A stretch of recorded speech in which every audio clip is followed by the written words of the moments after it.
Chapter 64:22. There are many food processing factories that have temporarily stopped working due to various reasons. After all, they are in the economically underdeveloped areas of Morocco, which did not arouse the suspicion of suppliers. After getting these, the boss happily took the US dollars given by Duncan and drove back to his home. From this moment on, the factory was completely handed over to Duncan, and no former employees were left on the scene.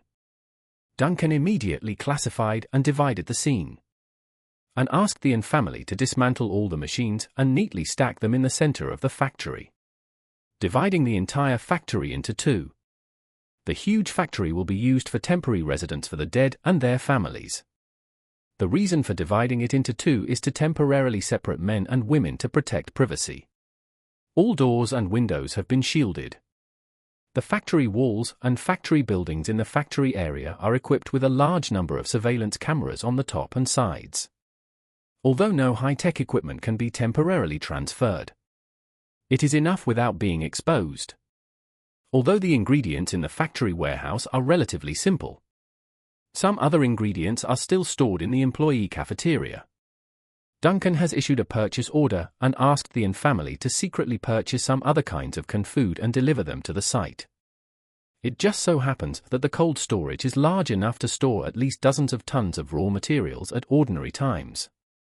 And it can also store ingredients for thousands of people. After finishing all this, Duncan called Charlie and told him, "I have almost prepared everything here. The basic food and medicines have been prepared, and the on-site environment has been cleaned and disinfected. The weather is cool now, although the living environment is a little worse. The physical feeling will not be too bad. Next, I will wait for your orders to see when to arrange the first batch of people to come." Charlie asked him, "Inspector Lee, have you checked the traffic conditions from Duke Mining to your place?" Duncan said, "I have checked the map and the information on the skyline. Although this road is basically a small one, it can be still passed. The power should be acceptable, and the driving distance is not far. At max about 100 kilometers. And it will definitely take 2 or 3 hours to get there. What I am more worried about now is that when we start to mobilize large numbers of people, we will inevitably use large vehicles. I want to start tonight to investigate the actual traffic conditions of this road and see what kind of vehicles usually run on this road. We will prepare in advance." "Didn't you ask me to acquire a logistics company?" "I plan to see which logistics company runs more on this route.